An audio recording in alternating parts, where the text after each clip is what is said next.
The notification came at 3:47 a.m. on a Tuesday, the blue glow of Laura's phone cutting through the darkness of her bedroom like a knife through silk. Account alert. Withdrawal. $47,832. Available balance, $12.43. She stared at the numbers, her mind refusing to process what she was seeing. The phone trembled in her hands as she read it again, then a third time, each digit burning itself deeper into her consciousness. Beside her, Marcus slept peacefully, his breathing steady and untroubled. The same breathing she'd fallen asleep to for 8 years of marriage. The same man who'd promised her the world on their wedding day, standing beneath an arch of white roses in her grandmother's garden. The same hands that had signed the mortgage papers for their Victorian home on Maple Street, fingers intertwined with hers as they committed to a life together. Lora slipped from the bed, her bare feet finding the hardwood floor with practiced silence. She'd learned to move like a ghost in this house, tiptoeing around Marcus's moods, his late nights, his increasingly distant stares. The hallway stretched before her, lined with photographs of their life together, their honeymoon in Tuscany, Christmas mornings, birthday celebrations that now felt like scenes from someone else's life. In the kitchen, she opened her laptop with shaking fingers. The bank's website loaded with agonizing slowness, each second feeling like an eternity. When the account summary finally appeared, the reality hit her like a physical blow. Joint checking account, Marcus and Lora Henderson, $12.43.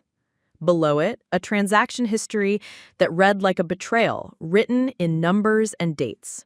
Transfer to external account, $47,832. 11:23 p.m. Memo for Sarah, what was always hers. Sarah, his ex-wife, the woman who had left him 3 years before Lora had even met him, taking half his savings and his German shepherd, leaving him broken and bitter. The woman's name still made his jaw tighten, whose memory had cast shadows over their entire relationship. The woman Lora had spent 8 years trying not to become, trying not to mention, trying to pretend didn't exist in the spaces between Marcus's words. Laura's hands moved to her wedding ring, a simple platinum band that had once felt like a promise, but now felt like a weight. She twisted it around her finger, a nervous habit that had developed over the past year as Marcus had grown more distant, more secretive.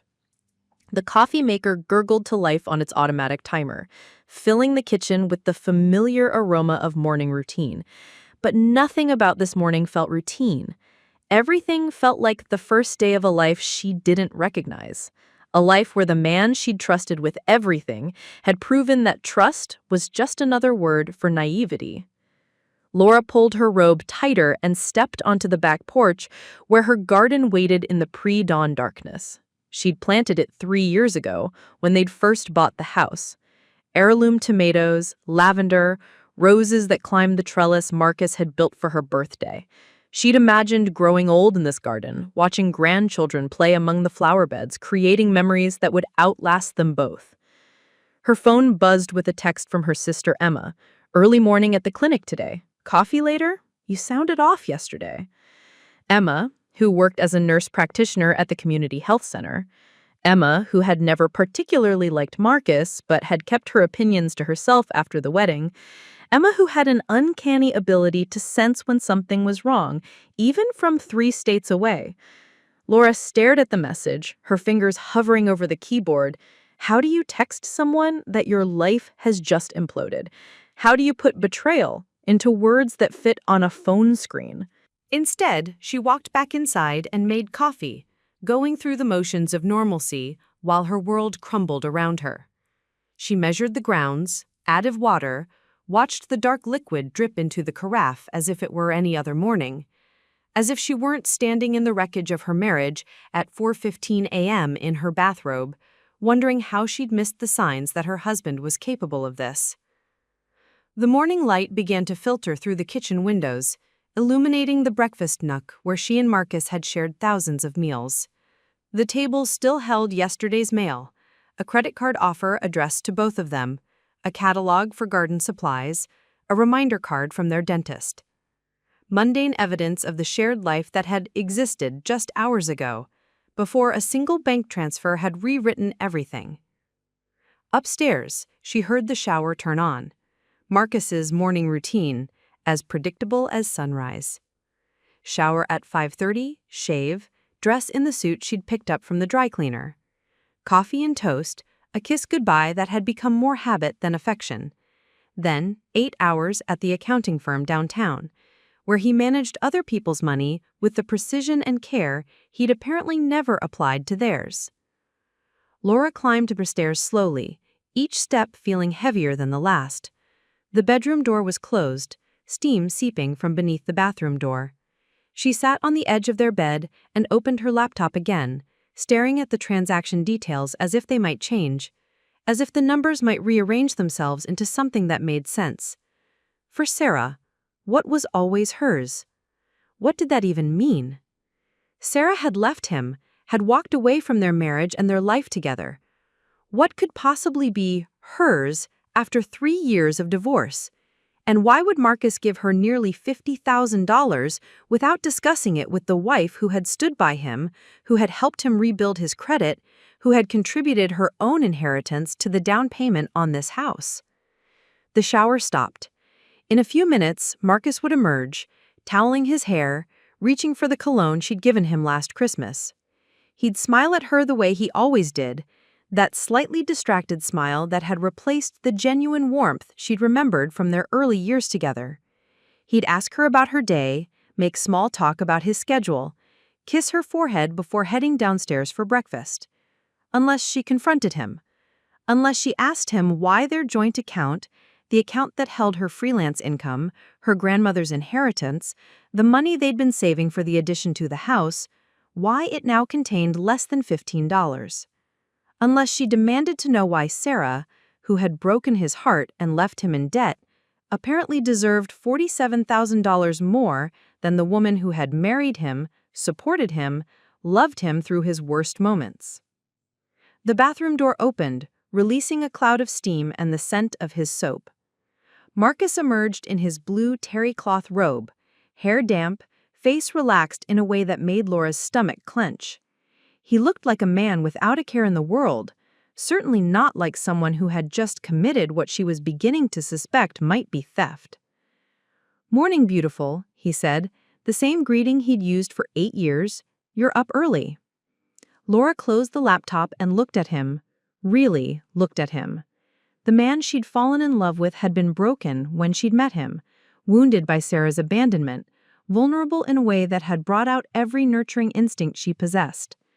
She'd spent years helping him heal, watching him rebuild his confidence, celebrating every milestone of his recovery. And now, staring into his familiar brown eyes, she wondered if she'd ever really known him at all. "I couldn't sleep," she said, the words feeling strange in her mouth. How many conversations had started with small lies, tiny deceptions that paved the way for larger betrayals? "How did you sleep?" "Like a baby," he said, moving to his dresser to select a tie. "I have that meeting with the Morrison account this morning. Should be a good day." A good day. While she sat here with her world in pieces, he was anticipating a good day. Lora watched him knot his tie with steady hands, his movements confident and sure. She thought of all the mornings she'd watched him dress for work, had taken pride in his success, had felt grateful to be part of his life. Now she wondered how many of those mornings he'd been planning this betrayal, calculating exactly how much he could take without destroying them completely. "Marcus," she began, then stopped. Once she said the words, there would be no taking them back. Once she confronted him, this marriage would be over, one way or another. Either he'd have an explanation that somehow made sense, or she'd be facing the reality that the man she'd loved for 8 years was a stranger. He turned to look at her, eyebrows raised in question. "Yes?" The moment stretched between them, filled with everything she wanted to say and everything she was afraid to hear. Outside, the neighborhood was waking up, She could hear Mrs. Patterson's dog barking, the distant sound of someone starting their car. Normal sounds of a normal morning in a normal world where husbands didn't steal from their wives to give money to their ex-wives. But her world was no longer normal, and it never would be again. "Never mind," she said finally. "It can wait." He smiled and kissed her forehead, the same perfunctory gesture she'd grown accustomed to. "I'll see you tonight. Love you." The words hung in the air after he left, hollow and meaningless. Lora remained sitting on the bed, listening to his footsteps on the stairs, the sound of the coffee machine, the garage door opening and closing. The house settled into silence around her, leaving her alone with the weight of her discovery and the terrible certainty that nothing would ever be the same. She opened the laptop again and stared at the screen, at the numbers that had changed her life in the space of a heartbeat. $47,832, their vacation fund, the money for the kitchen renovation, the security she'd thought they were building together. Gone to a woman who had already taken so much from both of them. In the distance, a church bell chimed 6 times, marking the beginning of a day that would demand decisions she wasn't ready to make. But ready or not, the day was here. And with it, the first real test of who Lora Henderson truly was when everything she'd believed about her life turned out to be a lie.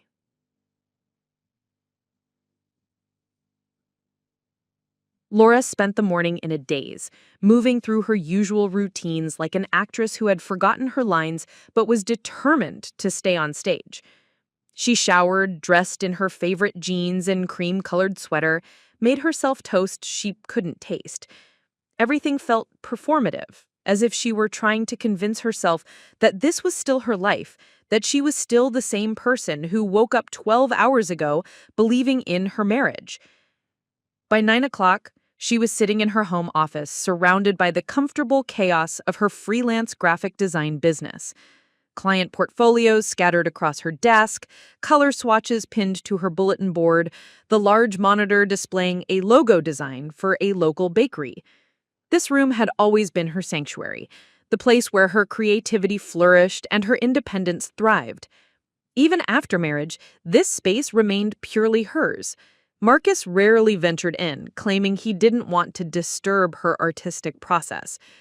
Now she wondered if his respectful distance had been something else entirely. Had he stayed out because he knew that one day she'd need this room, this business, this small measure of financial independence? Had he always been planning an exit strategy? Her phone rang, startling her from her spiraling thoughts. The caller ID showed her best friend Rachel's name, along with a photo from their college days. 2 young women grinning at the camera, arms around each other, the future stretching ahead of them, full of promise. "Hey, stranger!" Rachel's voice was warm and familiar. "I know it's early, but I had a cancellation and wondered if you wanted to grab lunch today. It's been too long." Rachel owned a small law practice downtown, specializing in family law and divorce cases. The irony wasn't lost on Lora as she considered her friend's expertise. I'd like that, actually. Are you free now?" "For you? Always." "Everything okay? You sound strange." Lora closed her eyes, feeling the weight of the secret she'd been carrying for barely 6 hours. "Can we meet at Rosemary's? I need to get out of the house. I'll be there in 20 minutes. Rosemary's Cafe occupied the corner of Main and 3rd, a cozy space with mismatched furniture and walls covered in local artwork. Lora had discovered it during her first week in town when she'd been nervous about the move and desperate for somewhere that felt like home. The owner, Mrs. Chen, had become a friend over the years, always remembering how Lora liked her coffee and asking about her latest projects. Rachel was already seated at their usual table near the window when Lora arrived, her auburn hair pulled back in a professional bun, reading glasses perched on her nose as she reviewed something on her tablet. She looked up as Lora approached, and her expression immediately shifted to concern. Okay, what's wrong? And don't say nothing because I've known you for 15 years and I can read your face like a book. Lora sat down heavily, her hands wrapping around the coffee mug Mrs. Chen had already placed at her spot. Marcus emptied our joint account last night, $47,000. He gave it to Sarah. Rachel's pen stopped moving. She set down her tablet and leaned forward, her lawyer instincts clearly kicking in. Explain.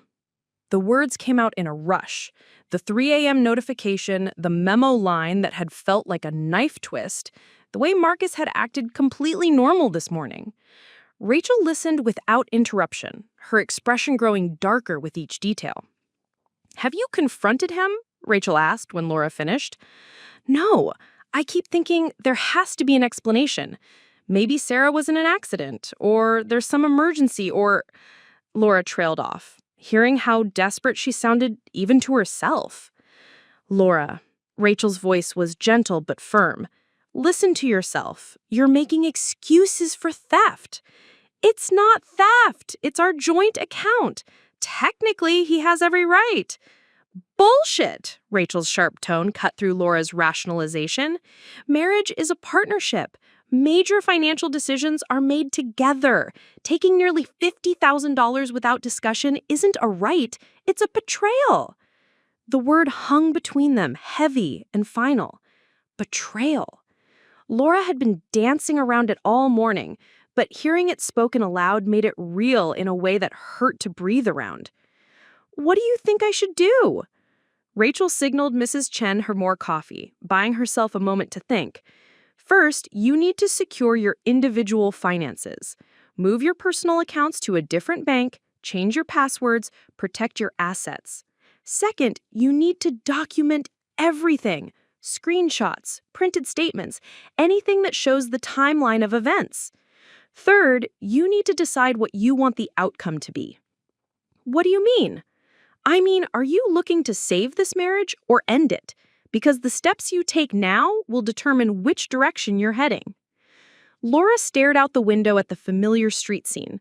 People walking their dogs, mothers pushing strollers, teenagers on skateboards. Normal life continuing around her while hers fell apart. Tell me about the past few months, Rachel said, pulling out a legal pad.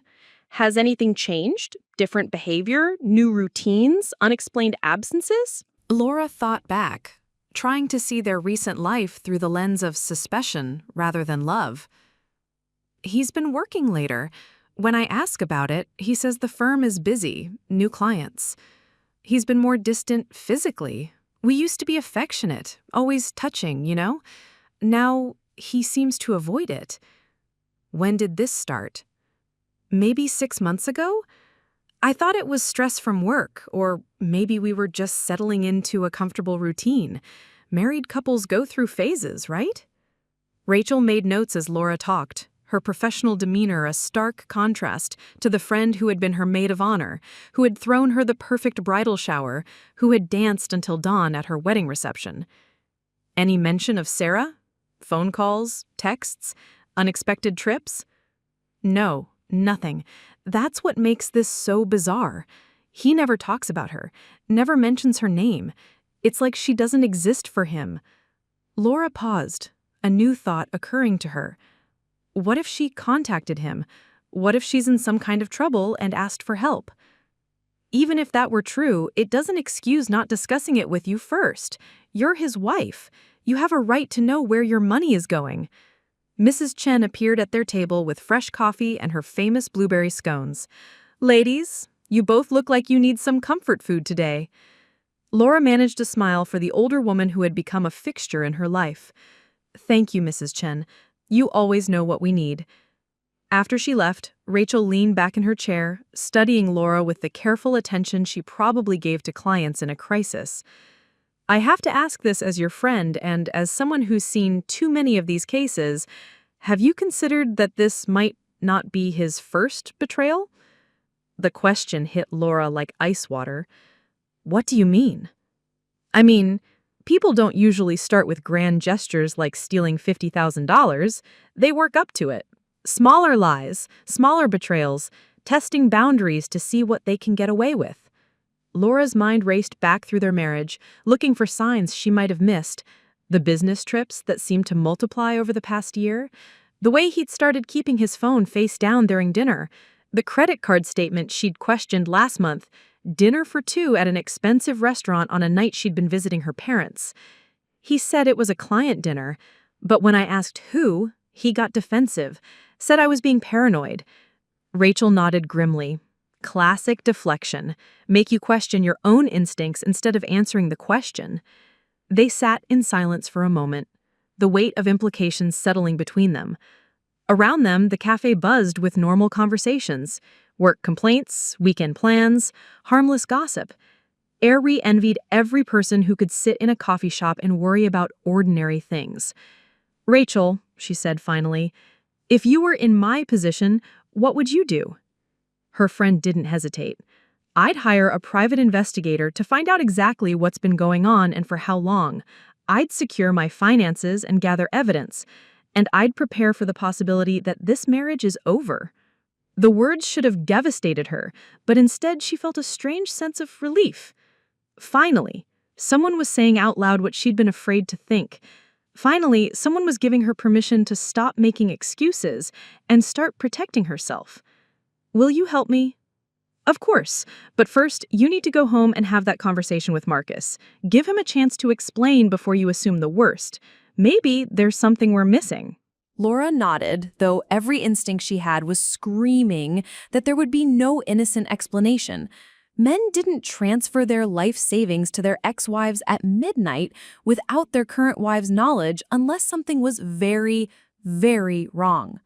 They hugged goodbye outside the cafe, Rachel's embrace fierce and protective. "Call me after you talk to him," she said. "Whatever happens, you're not alone in this." The drive home took Lora through the neighborhood she'd fallen in love with 8 years ago. Tree-lined streets, well-maintained Victorian houses, children playing in front yards while their parents gardened. She'd imagined raising her own children here someday, had pictured family barbecues and neighborhood block parties, had seen herself growing old with Marcus in their beautiful home. Now, as she pulled into her driveway, the house looked different. The paint seemed more faded, the garden more overgrown, or maybe she was seeing it clearly for the first time without the rose-colored glasses of a happy marriage. Inside, the silence felt oppressive. She walked through the rooms, seeing them as if for the first time, the furniture they'd chosen together, the artwork they'd collected on various trips, the wedding photos that lined the mantelpiece.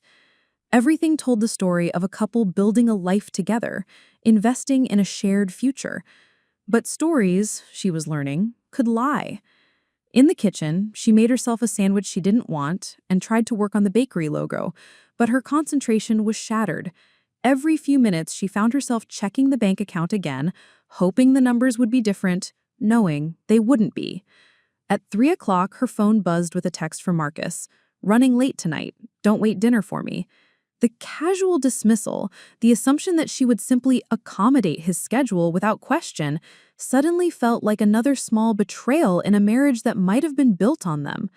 She texted back, "We need to talk when you get home. It's important."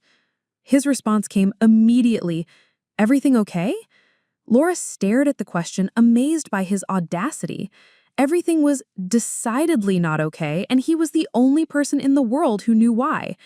She typed and deleted several responses before settling on, "Just come home as soon as you can."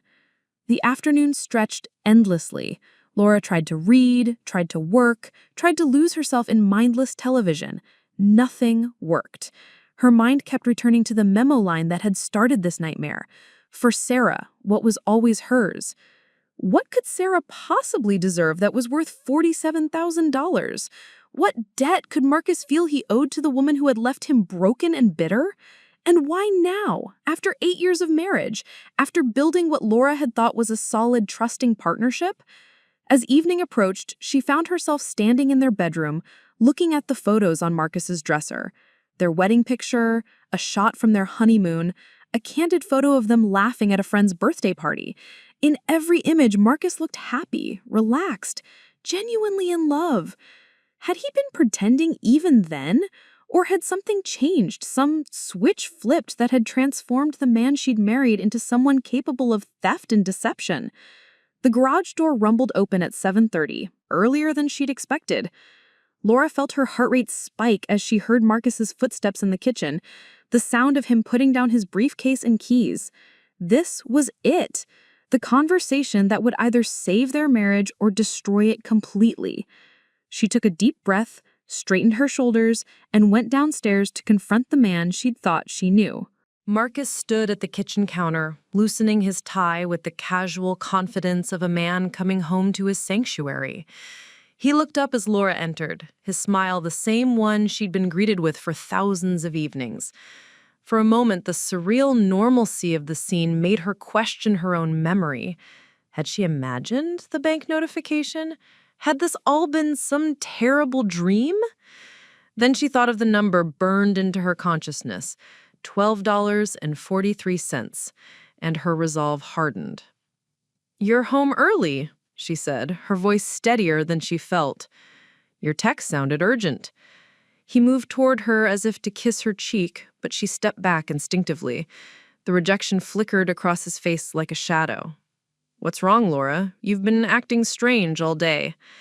Strange? As if her reaction to discovering their life savings had vanished was somehow unreasonable. "I got a bank alert last night," she said, watching his face carefully for any tell, any crack in his composure. "Our joint checking account was emptied." Marcus went very still.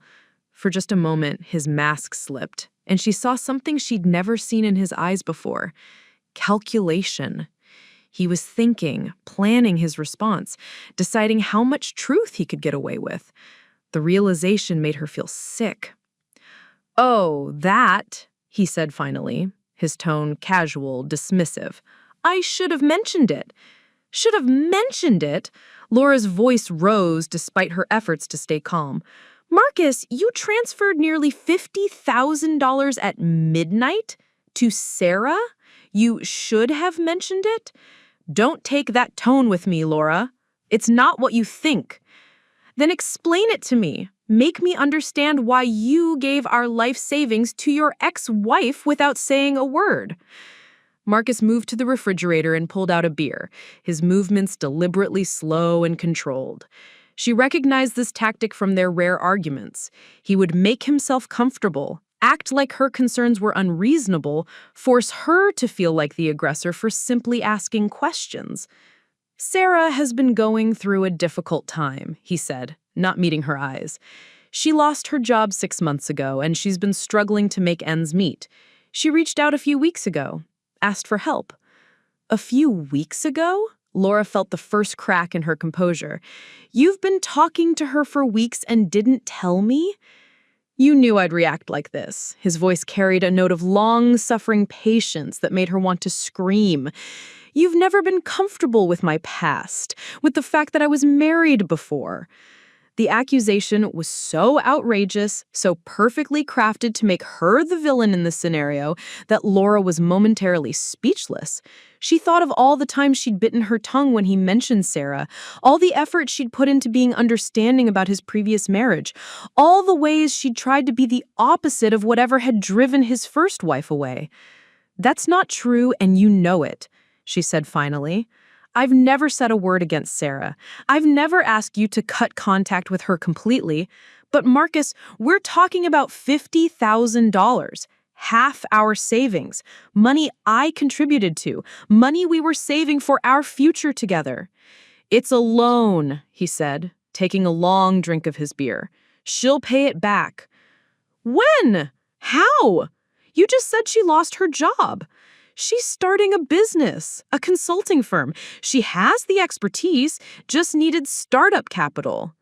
With each word, the lies became more elaborate, more insulting to her intelligence.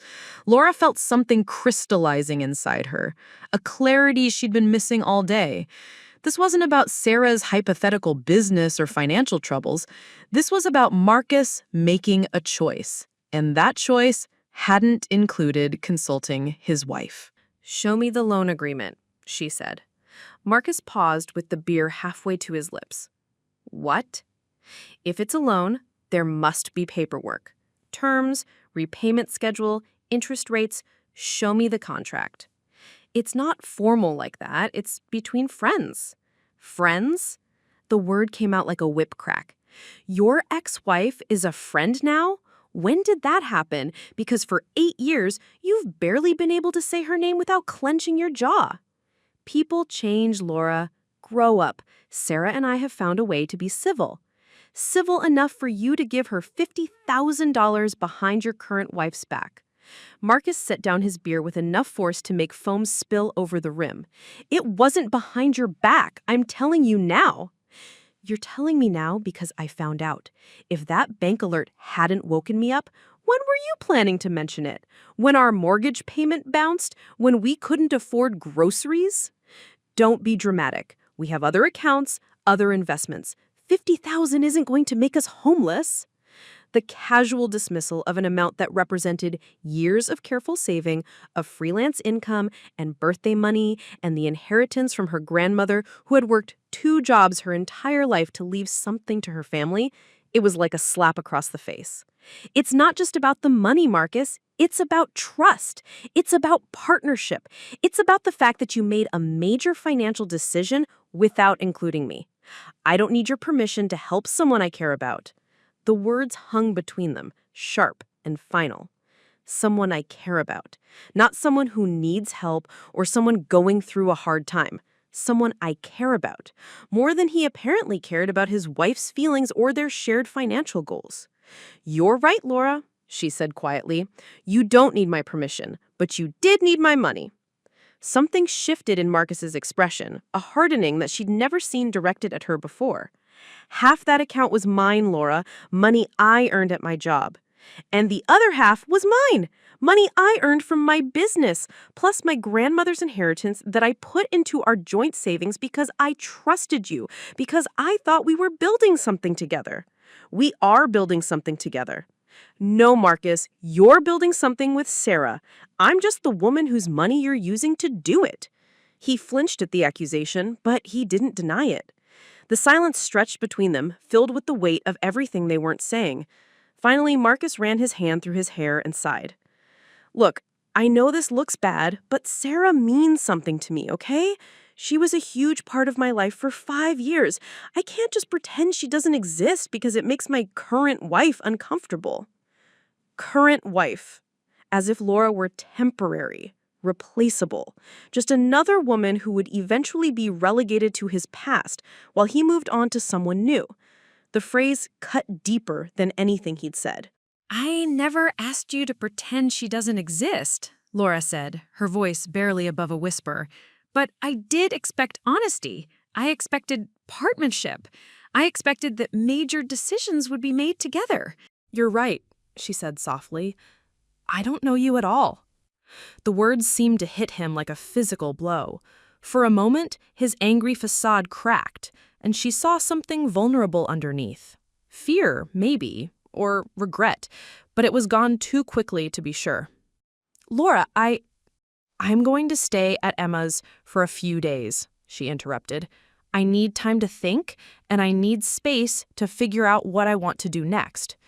You don't need to leave. This is your home, too. Is it?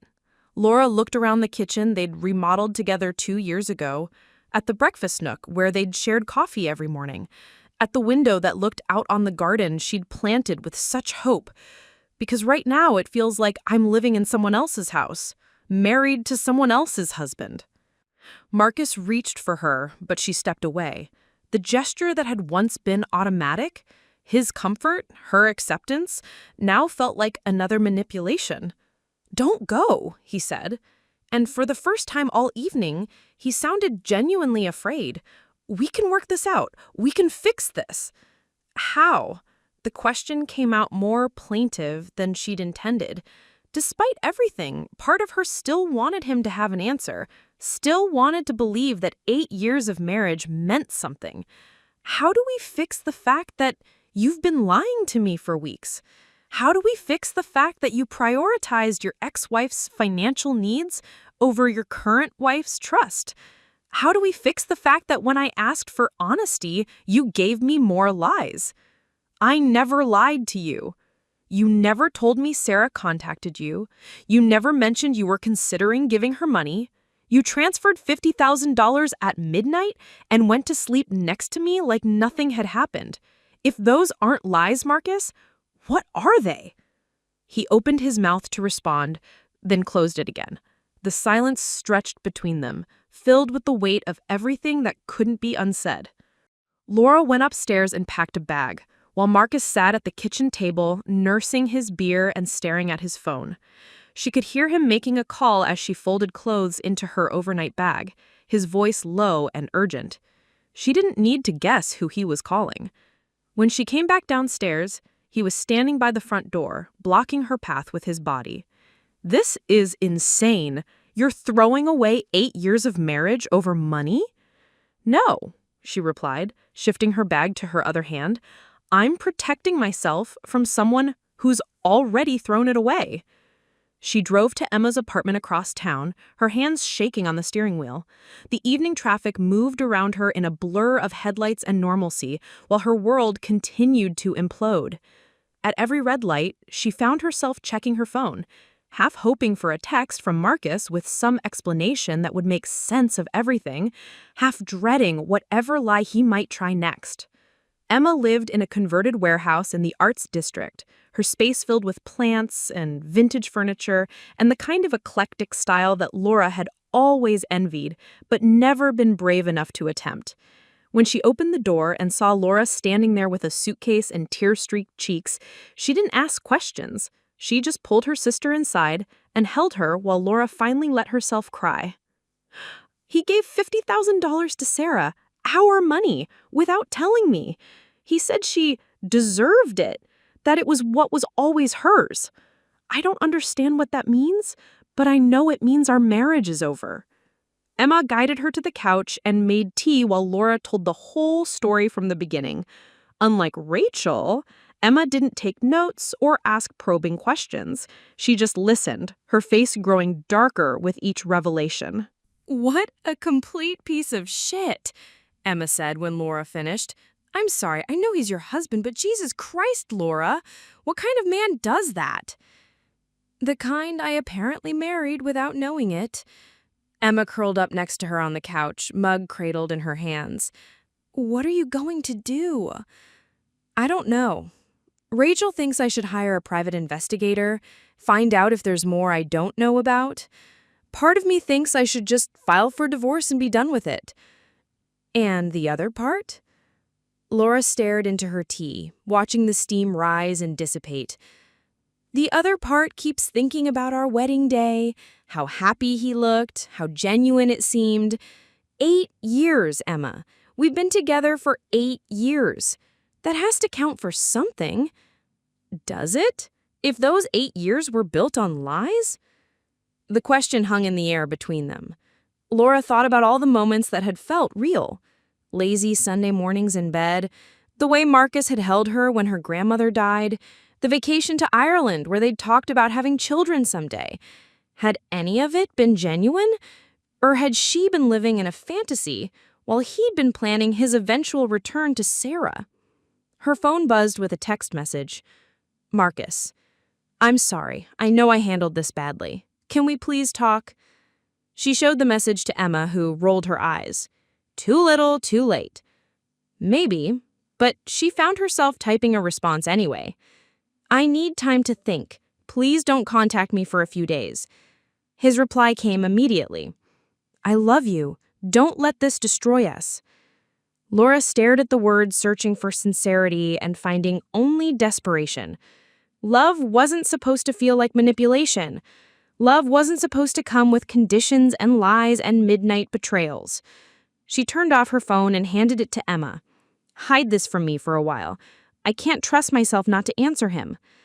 That night, lying on Emma's guest bed in a room that smelled like lavender and unfamiliarity, Lora stared at the ceiling and tried to imagine her future.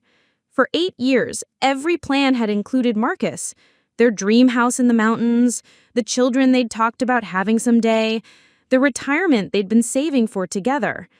Now she had to reimagine everything, create a life that existed independently of the man she thought would be her partner forever.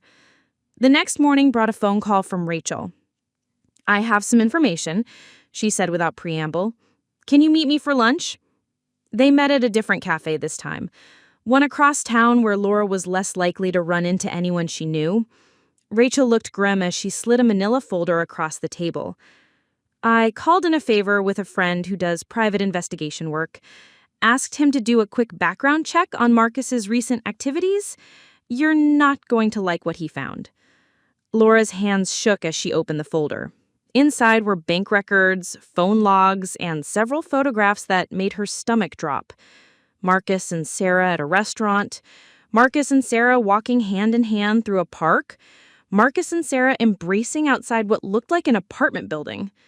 "How long?" she whispered. The earliest photo is from 3 months ago, but the phone records suggest they've been in contact much longer than that. Lora flipped through the evidence, each image a knife twist to her already damaged heart. In one photo, Marcus was kissing Sarah's forehead in exactly the same way he kissed Laura's every morning before work. In another, they were laughing together over dinner, Sarah's hand covering his across the table. "There's more," Rachel said gently. "Sarah never lost her job. She's still working at the marketing firm downtown, and she's not starting a consulting business. Then what was the $50,000 for?" Rachel pulled out another document, a real estate listing. She's buying a condo. The down payment was exactly $47,832. The numbers matched perfectly, down to the cent. Marcus hadn't given Sarah money for survival or business ventures or making amends for past wrongs. He'd bought her a home with his wife's money. "I'm sorry," Rachel said, reaching across to squeeze Laura's hand. "I know this isn't what you wanted to hear." Lora closed the folder, unable to look at the evidence of her husband's double life any longer. "Actually, it is. I wanted the truth, even if it hurt. Now I have it. What do you want to do?" For the first time since the bank alert had woken her up 48 hours ago, Lora felt certain about something. The man in those photographs wasn't the person she'd married. Or maybe he was exactly the person she'd married and she'd just been too trusting to see it. Either way, she couldn't unknow what she now knew. "I want you to file for divorce. And I want to make sure he can't take anything else that belongs to me." Rachel nodded, already pulling out her legal pad. "We'll start the paperwork today. And Lora, given what we've uncovered, I think we have grounds to claim fraud. He used marital assets to benefit his affair partner. A judge won't look kindly on that." As they worked through the details of asset division and legal strategy, Lora felt a strange sense of relief settling over her. The uncertainty was over, the lies were exposed, the marriage she'd been trying to save had already been dead for months, she just hadn't known it yet. But beneath the relief was something else. Anger.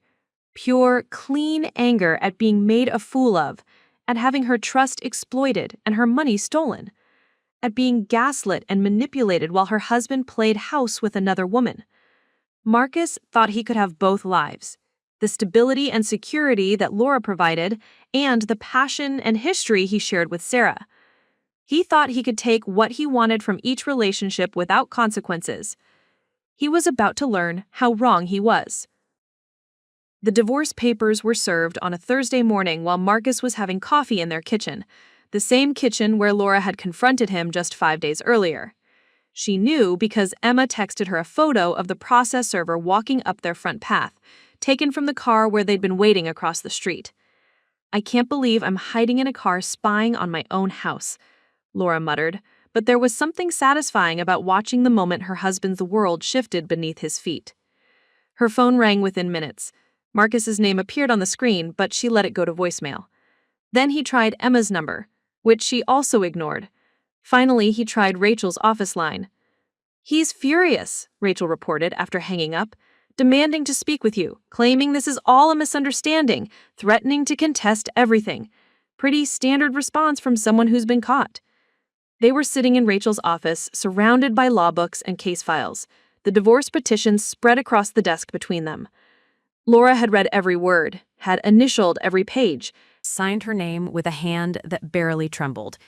After 8 years of marriage, her signature on a single document could undo everything they'd built together. "He'll contest it," Lora said. It wasn't a question. She knew Marcus well enough to know he wouldn't accept defeat gracefully.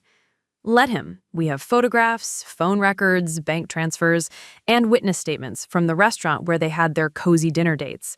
His credibility is shot." There was a knock on Rachel's office door, and her assistant peered in. "Mrs. Henderson, there's a Marcus Henderson here to see you. He says he's your husband, and it's urgent." Lora felt her heart rate spike. She'd known this moment would come, but she wasn't ready to face him. Not yet. Not when the evidence of his betrayal was still so raw, so devastating. "Tell him I'm not available," Rachel said firmly, "and if he won't leave, call security." Through the office window, Lora could see into the reception area where Marcus paced like a caged animal. He looked haggard, his usually perfect hair disheveled, his tie askew. Good. She hoped he'd been losing sleep the way she had. Her phone buzzed with yet another text. "Lora, please, this is insane. You're destroying our marriage over a misunderstanding." She showed the message to Rachel, who snorted. "A misunderstanding. Right.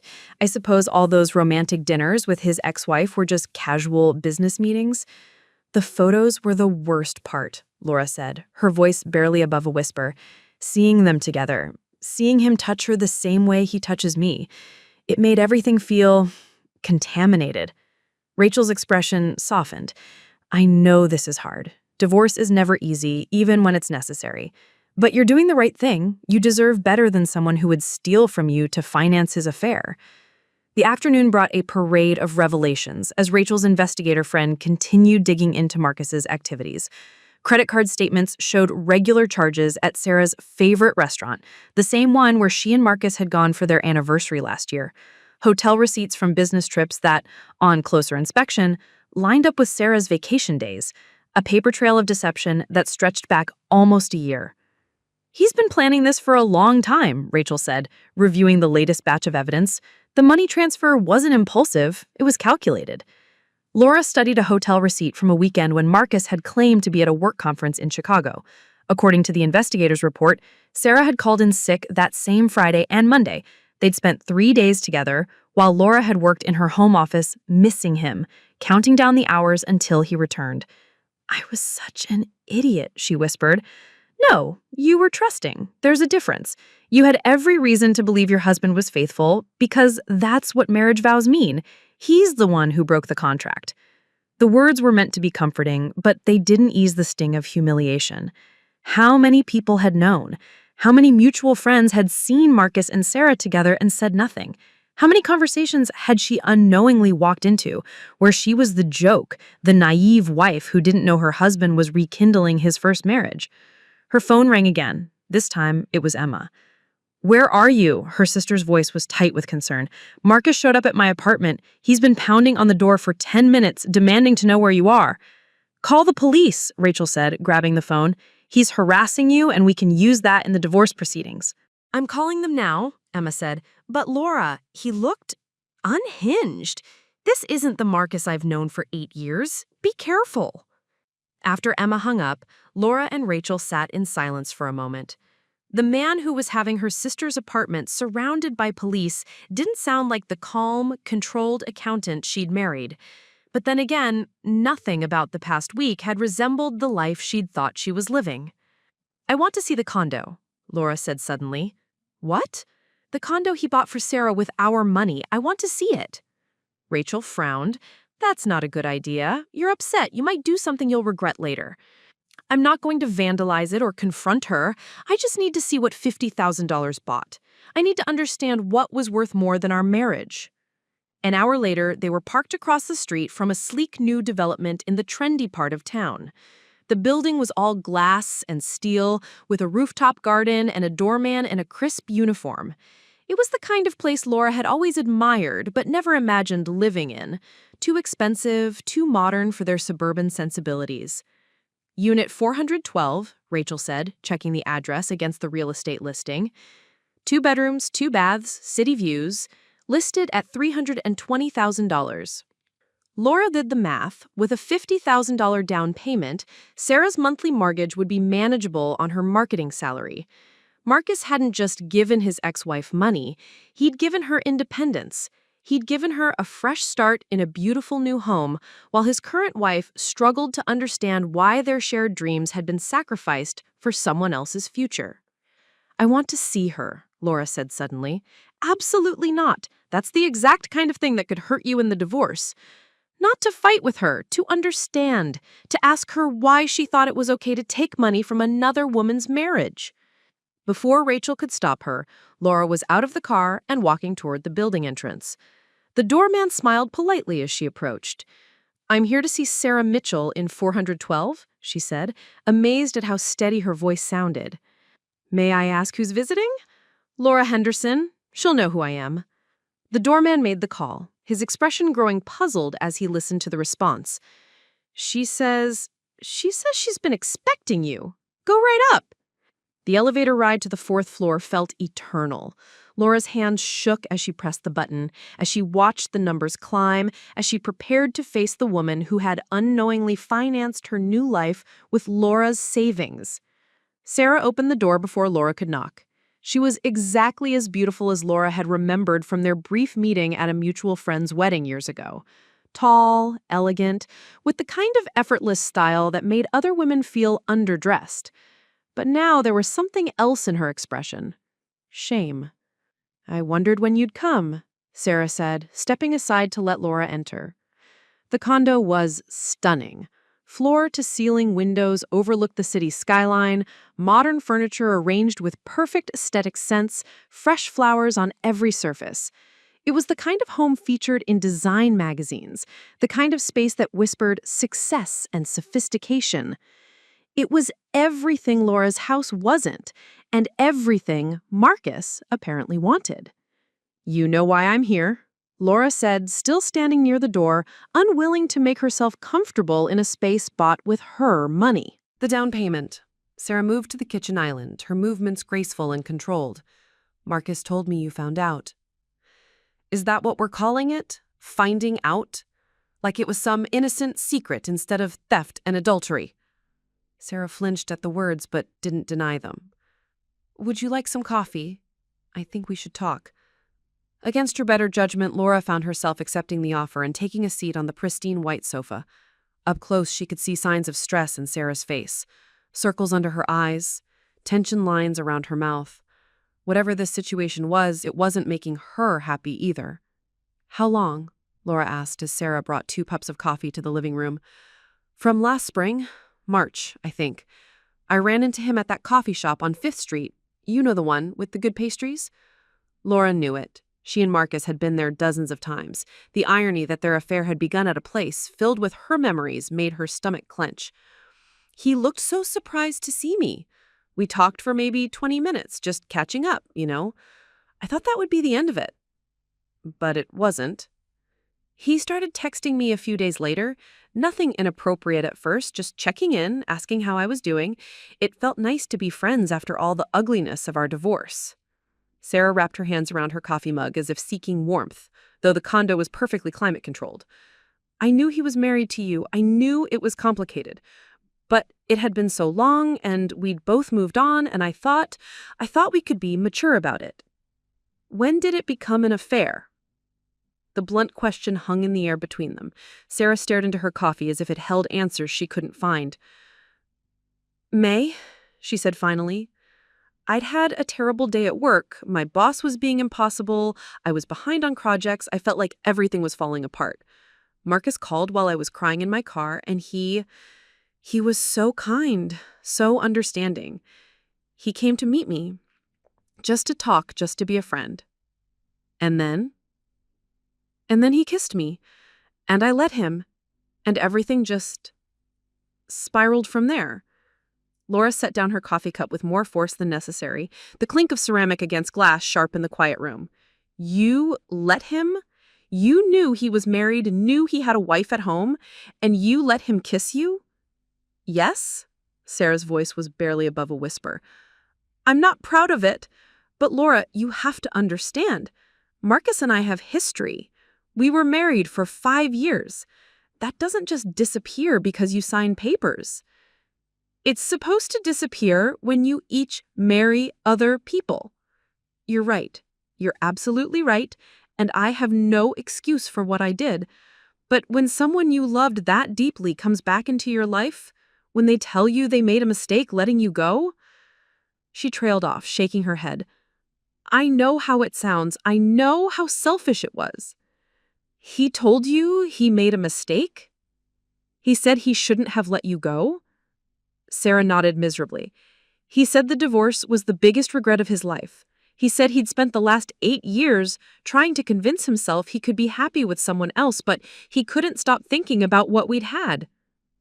8 years.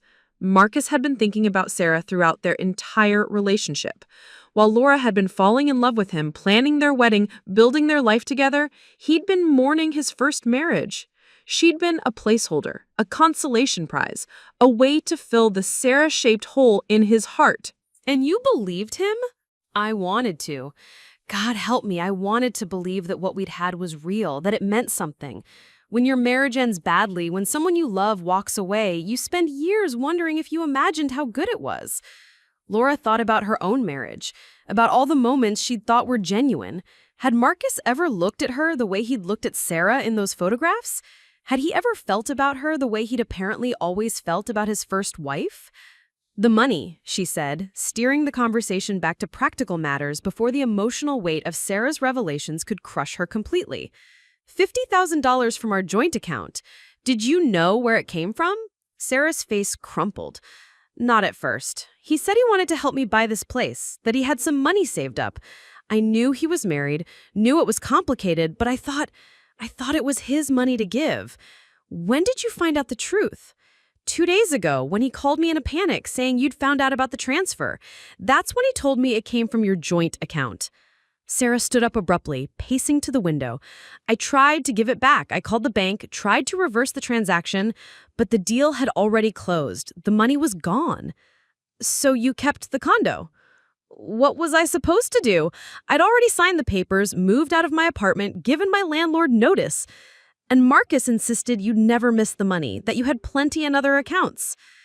The casual dismissal of her financial contribution, the assumption that her money was somehow less important than Marcus's, made Lora's anger spike again. You could have walked away. You could have told him the situation was too complicated, that you wouldn't be part of stealing from his wife. You're right, I should have. But I was in love with him, and when you're in love, you make terrible decisions. The admission hung between them like a confession. Sarah was in love with Marcus. Not just rekindling an old flame or enjoying a casual affair, she genuinely loved him, which made Lora wonder what Marcus had told her about their marriage, what lies he'd constructed to make himself available for this relationship. "What did he tell you about me?" she asked. Sarah turned from the window, her expression pained. "He said your marriage was in trouble, that you'd grown apart, that you barely spoke anymore. He said you were more like roommates than spouses." Another lie perfectly crafted to assuage Sarah's conscience and paint Marcus as a victim rather than a cheater. Lora remembered their anniversary dinner just 2 months ago, how they'd talked about taking a trip to Ireland, how Marcus had seemed genuinely happy and engaged. Had that all been performance? Or had he been comparing their comfortable married love to his passionate history with Sarah and finding it wanting? "Our marriage wasn't in trouble," Lora said, firmly. "At least I didn't think it was. We were happy. We were planning renovations, talking about having children. I thought we were building a future together." Children! Sarah sank back onto the sofa, her elegant composure finally cracking. The color drained from Sarah's face. He never mentioned children. He said you'd agreed that kids weren't for you, that you were both focused on your careers. Another lie. Marcus had been telling each woman what she needed to hear, crafting separate realities that allowed him to be the hero of both stories. To Sarah, he was the man who'd realized his mistake and come home. To Lora, he was the devoted husband building a future with his chosen partner. Neither version was true.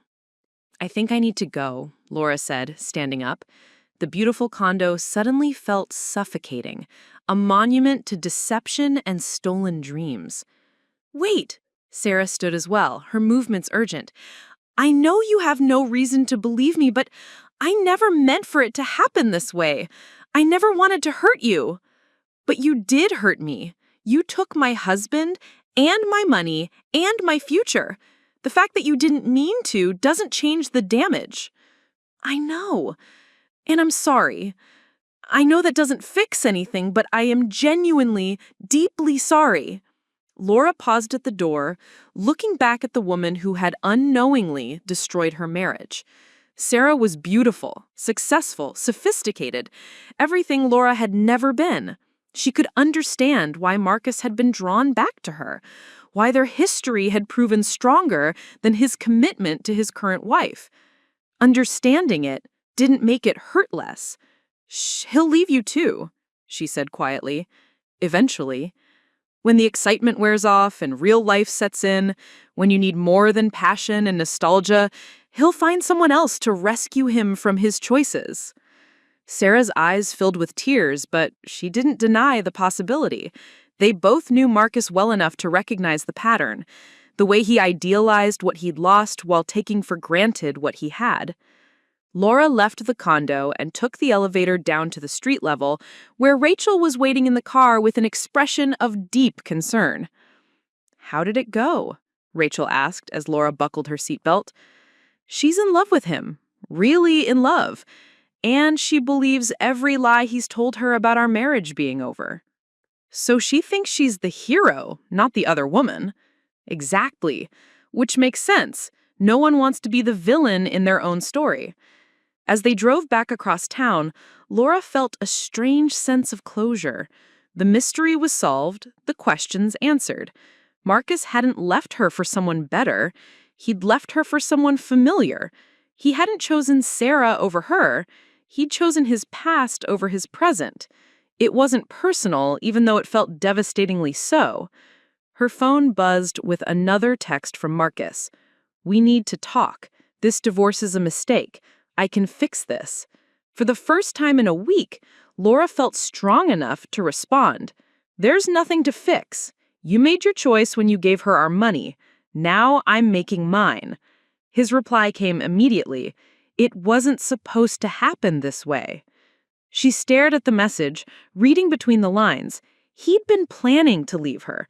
Maybe not immediately, maybe not consciously, but he'd been building an exit strategy with Sarah while pretending to build a future with Lora. The $50,000 transfer wasn't impulsive. It had been the first step in a process that would eventually end their marriage anyway. The only difference was that now she got to be the one doing the leaving. 3 months later, Lora stood in her new apartment kitchen, unpacking the last box of dishes. The space was smaller than the Victorian house on Maple Street, but it was hers. Every stick of furniture, every book on the shelves, every plant on the windowsill chosen by her alone.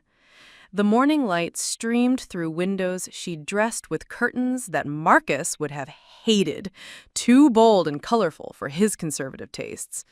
The divorce had been finalized 2 weeks ago. Despite his threats to contest everything, Marcus had ultimately accepted the settlement Rachel had negotiated. The house was sold, the proceeds split evenly. Lora had kept her business assets, her grandmother's jewelry, and most importantly, her dignity. The bank fraud investigation had been quietly dropped after Marcus agreed to pay restitution. Apparently, his accounting firm had been less understanding about their employees' financial improprieties than he'd expected. Her phone buzzed with a text from Emma. "How's the new place? Ready for your housewarming party tonight?" Lora smiled as she typed back. "Almost. Just finishing the kitchen. Can't wait to celebrate." The housewarming party had been Emma's idea. "You need to mark this transition," her sister had said. "You need to claim your new life publicly. Surround yourself with people who love and support you." So, tonight, this apartment would be filled with friends and family, with laughter and conversation, and the kind of authentic connection Lora had been missing without even realizing it. As she arranged her grandmother's china in the cabinet, pieces that had survived the Great Depression, World War II, and now a divorce, Lora reflected on everything that had changed. The initial devastation had been overwhelming. the betrayal so complete that some days she'd wondered if she'd ever trust anyone again. But slowly, with therapy and time and the unwavering support of the people who truly cared about her, she had begun to rebuild. The woman who looked back at her from mirrors now was different from the one who'd received that bank alert 6 months ago. Stronger, more self-possessed, less willing to ignore her instincts in favor of keeping peace. She'd learned to live alone without being lonely, to make decisions without consulting anyone, to trust her own judgment about people and situations. Her business had flourished during the divorce proceedings, perhaps because she'd thrown herself into work, or perhaps because she'd finally stopped dimming her creative light to avoid outshining Marcus. The bakery logo she'd been working on that terrible morning had won a design award. 3 new clients had sought her out based on referrals. For the first time in years, she felt proud of her professional achievements without qualification or apology. The doorbell rang, interrupting her thoughts. Through the peephole, she saw Rachel holding a bottle of champagne and wearing a satisfied smile. "Delivery from the law offices of Anderson & Associates," Rachel announced, as Lora opened the door. "1 bottle of very expensive champagne to celebrate the fact that your ex-husband's girlfriend is having second thoughts about their relationship." "What?" Lora accepted the bottle but stared at Rachel in confusion. "How do you know that?" "Because Sarah Mitchell called my office this morning asking for a referral to a family law attorney. Apparently, Marcus has been pressuring her to get married, and she's starting to realize she might have made a mistake." They moved to Laura's small living room, where boxes still sat in corners waiting to be unpacked. Rachel settled onto the new sofa, deep blue velvet that Marcus would have called impractical, and pulled out her phone. "My investigator friend still has contacts at their building. There was a scene in the lobby last week. Marcus demanding to know why Sarah was being distant, Sarah crying and saying she needed space. The doorman had to ask them to take their argument upstairs." Lora felt a complicated mix of emotions: vindication, pity, and something that might have been relief. "I told her he'd leave eventually. I didn't think it would happen this fast." Apparently, living with Marcus's intensity every day is different from their romantic afternoon encounters. Who would have thought? Rachel's tone was dry, but her expression was concerned. How does that make you feel? Honestly, a little sad for her. She gave up her whole life for him, bought that condo with stolen money, and now she's discovering that the fantasy doesn't match reality. Lora twisted her new ring. Not a wedding band this time, but a simple silver piece she'd bought to celebrate her divorce, around her finger. But mostly, I feel grateful that I'm here instead of there. Here is pretty nice, Rachel agreed, looking around the apartment. You've made it beautiful. Very you. It was very her, Lora realized. The books were organized by color rather than alphabetically because she liked the visual effect. The artwork was bold and eclectic, pieces she'd collected over the years but never displayed because Marcus preferred clean lines and neutral palettes. Plants crowded every surface, making the space feel alive and growing. This apartment told the story of who she really was, not who she'd tried to be for someone else's comfort. "I keep waiting for the other shoe to drop," she admitted, "for Marcus to show up demanding something else, or for the loneliness to hit, or for some financial disaster I haven't anticipated. But it hasn't happened? No. If anything, I feel lighter, like I've been holding my breath for 8 years and can finally exhale." They sat in comfortable silence for a moment, watching dust motes dance in the afternoon sunlight. Outside, Lora could hear the sounds of her new neighborhood: children playing, dogs barking, music from someone's radio. It was livelier than the suburban street she'd shared with Marcus, more unpredictable. She found she liked the energy. "I have something else to tell you," Rachel said, her tone shifting to professional mode. "Marcus's firm let him go last month. Apparently, the fraud investigation raised questions about his judgment and trustworthiness. He's working for a smaller company now. Significant pay cut."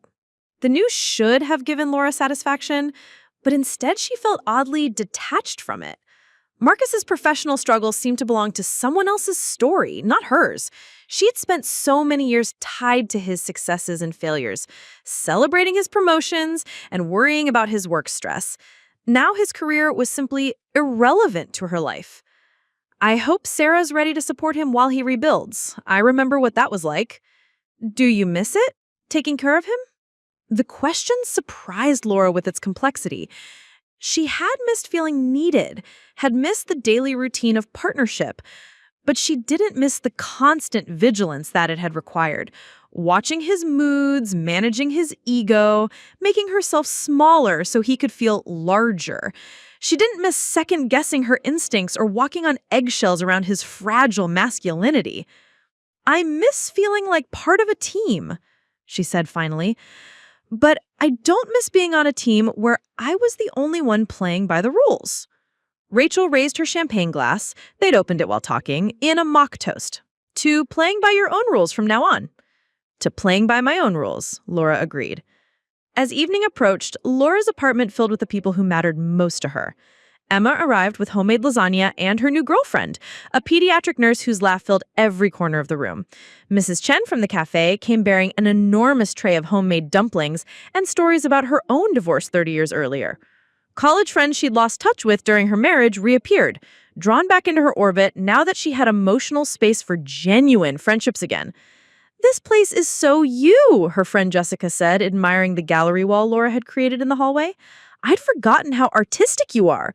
Remember in college when you used to paint those incredible watercolors? You should start doing that again." Lora looked at the empty easel she'd set up in the corner of her bedroom, the art supplies she'd bought but hadn't yet used. For years, Marcus had gently discouraged her artistic hobbies as not practical or time-consuming. She'd internalized his voice so completely that she'd stopped even thinking of herself as creative, despite making her living as a designer. "Maybe I will," she said, and meant it. The party stretched late into the evening, friends reluctant to leave the warmth and laughter of Laura's new beginning. When the last guest finally departed, Lora stood in her kitchen surveying the cheerful chaos of empty wine bottles and dessert plates. In the old house, she would have cleaned everything immediately, unable to relax while disorder remained. Tonight, she left the dishes in the sink and made herself tea, carrying it to the small balcony that overlooked the city lights. Her phone showed 3 missed calls from an unknown number, but no messages. She blocked the number without investigating. If someone needed to reach her legitimately, they could leave a voicemail. She'd learned to stop being available for everyone else's emergencies and crises. The city spread out below her, millions of lights representing millions of lives, each person dealing with their own struggles and triumphs. Somewhere out there, Marcus was probably arguing with Sarah about their future, or working late at his new job, or lying awake wondering how his carefully constructed life had collapsed so quickly. Somewhere out there, Sarah was probably questioning every choice she'd made, wondering if trading her independence for a relationship built on deception and stolen money had been worth it. Lora found she could think about them without anger now, could even feel a sort of distant pity for the mess they'd created together. They would have to live with the consequences of their choices, just as she was learning to live with hers.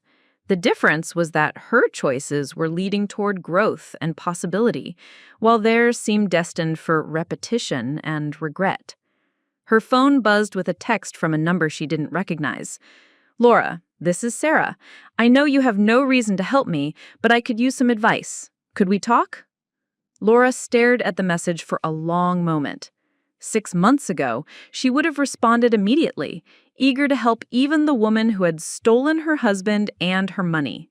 The old Lora had been programmed to nurture and support everyone around her, often at her own expense. The new Lora deleted the message without responding. She wasn't Sarah's friend, wasn't her therapist, wasn't her mother. Sarah had made her choices with full knowledge of their cost. She'd known Marcus was married, had known the money for her condo came from another woman's savings, had known that building her happiness on someone else's devastation was wrong. Now she could live with the consequences without expecting comfort from her victim. It felt remarkably freeing to simply not engage, to refuse to be drawn back into their drama. Laura's energy belonged to herself now, to her business, to her art, to the friendships and family relationships she'd neglected during her marriage. She had no surplus attention for the woman who had helped destroy her previous life. As she prepared for bed in her new bedroom, painted a soft sage green that made her feel peaceful, Lora caught sight of herself in the mirror. The face looking back at her was thinner than it had been during her marriage, but not gaunt. Determined rather than desperate. There were new lines around her eyes, carved by months of tears and sleepless nights, but there was also something indefinable that hadn't been there before. Self-possession, maybe. Or simply the quiet confidence that came from surviving something you thought would destroy you. She thought about the woman who had woken up to that bank alert 6 months ago, who had spent hours making excuses for her husband's betrayal, who had been so desperate to save her marriage that she'd been willing to ignore evidence and accept lies. That woman felt like someone she'd known long ago, someone she'd outgrown completely. The transformation hadn't been easy. There had been nights when she'd cried herself to sleep, mourning not just her marriage, but her naive faith in happy endings. There had been moments when she'd been tempted to take Marcus back, to accept his increasingly desperate apologies and promises to change. There had been days when the loneliness felt overwhelming, when she'd questioned whether starting over at 35 was brave or foolish. But slowly, with the support of people who loved her and the guidance of a therapist who helped her understand patterns she'd never recognized, she'd begun to like the woman she was becoming. Independent without being isolated, strong without being hard, cautious without being cynical. Her last thought before sleep was of the easel waiting in the corner, the blank canvases stacked beside it, the palette of colors she would mix tomorrow morning when the light was good. For 8 years, she'd told herself she didn't have time for art, didn't have space for hobbies, didn't have the luxury of creative expression. Now, she had nothing but time and space and possibility. Tomorrow, she would paint. The next morning brought coffee brewed exactly to her taste, music played at the volume she preferred, and a schedule that belonged entirely to her. She worked on a logo design for a local theater company, the creative brief allowing for exactly the kind of bold, experimental approach that Marcus had always discouraged as too risky or unprofessional. At lunch, she walked to the farmer's market and bought vegetables for one, flowers for her kitchen table, and a small ceramic pot for the herb garden she planned to grow on her balcony. The vendor, an elderly man with dirt under his fingernails and genuine smile lines around his eyes, recommended basil and thyme for beginners.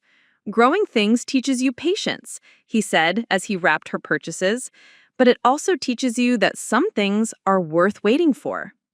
In the afternoon, she set up her easel by the living room window and mixed her first palette in years. The watercolors bloomed on paper like memories coming back to life, colors bleeding into each other in ways that couldn't be controlled or predicted. She painted the view from her balcony, the city skylines softened by afternoon light, and felt something settle into place inside her chest. This was who she was when no one was watching, when no one was judging, when no one needed her to be smaller or quieter or more convenient. This was the woman she'd abandoned gradually during her marriage, trading pieces of herself for the illusion of security and partnership.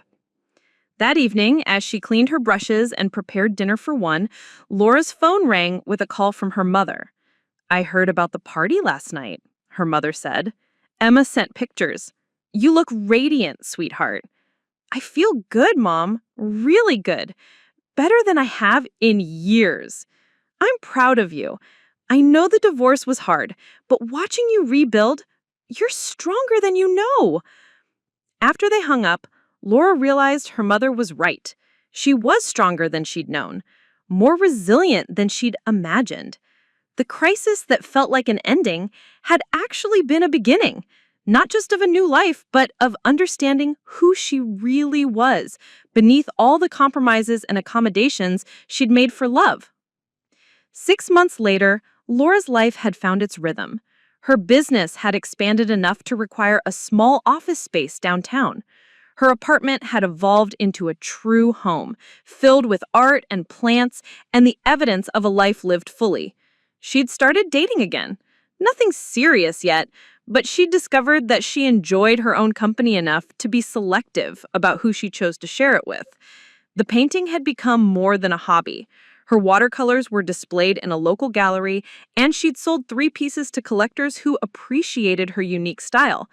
The woman who had once been told her art wasn't practical enough had found a market for her creativity, another source of income and satisfaction that belonged entirely to her. Marcus had remarried Sarah in a small civil ceremony, according to mutual friends who still occasionally provided updates. They'd moved to another state, ostensibly for a job opportunity, but probably to escape the awkwardness of staying in a town where everyone knew their story.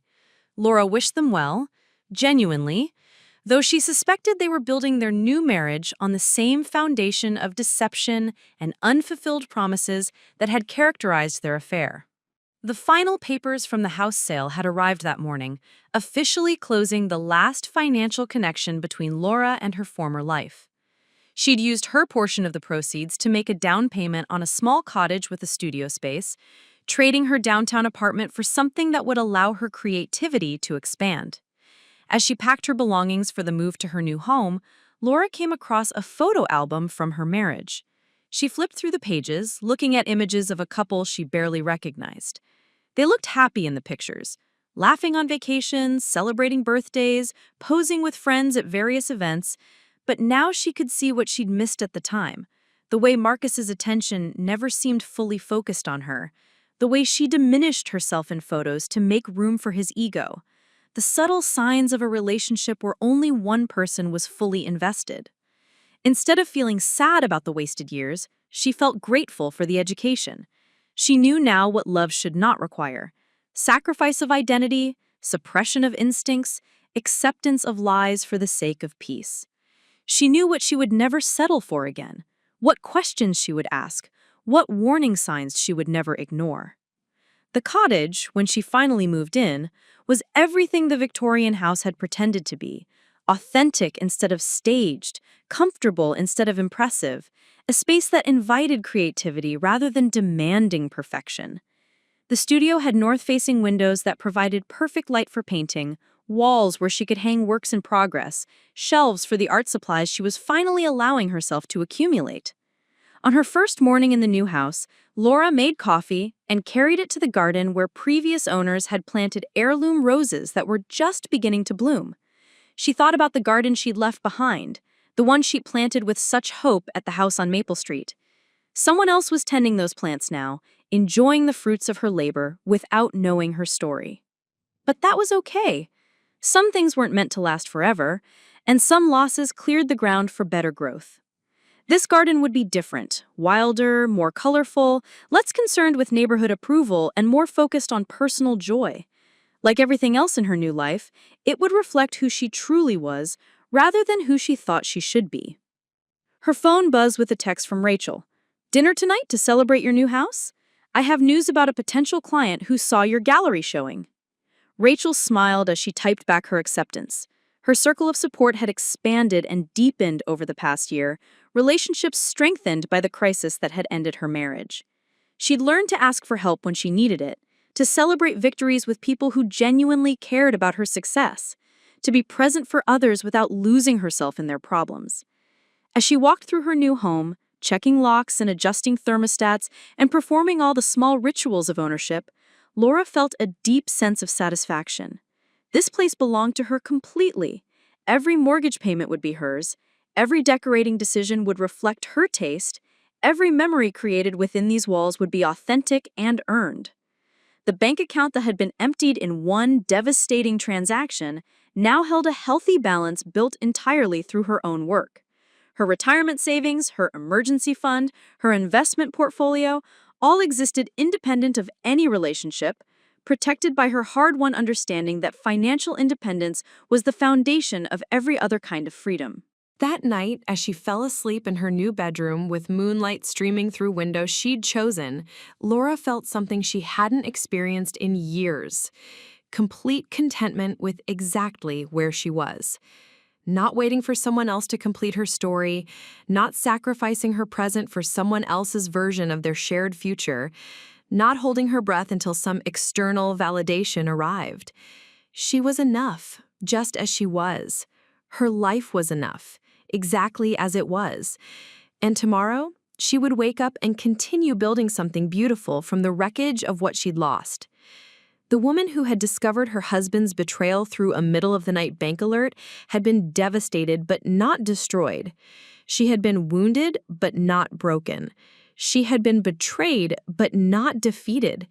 She had simply been the catalyst for her own transformation, the crisis that revealed strength she didn't know she possessed and possibilities she'd never allowed herself to imagine.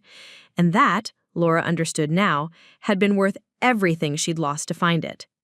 If you found yourself captivated by this tale of a woman who discovered her husband's ultimate betrayal through a 3 a.m. bank alert, you're not alone. This story explores the shocking reality that the person sleeping next to you might be living an entirely different life, one built on lies, theft, and deception.